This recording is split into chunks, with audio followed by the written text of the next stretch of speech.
Hello, everybody. Mr. Westfall here. So if you remember, we had our rocket. We launched it, went up to the top, and came down again. So either you got a time, what we'll call time total, or you got the time to the top.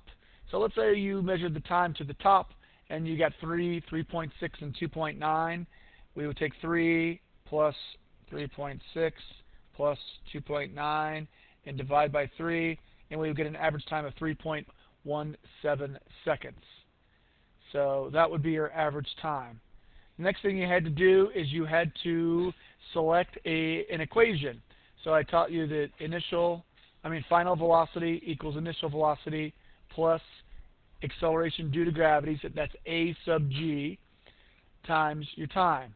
And we were taking advantage of the fact that at the top of its flight, the velocity equals 0. So now we have 0 equals v sub I, which is your initial velocity in the y direction, plus a sub g t. And we want to solve for v sub I, so we're going to subtract this term from both sides, and we get negative a sub g t equals initial velocity. Now all we have to do is plug and chug. So to avoid making a sign mistake, make yourself what I call a skeleton. And Mrs. Strain taught me that. And then you're going to plug in your values. And so now I got negative times the negative is a positive. So that's 9.81 times 3.17. And I get 31.0 equals my velocity. Okay.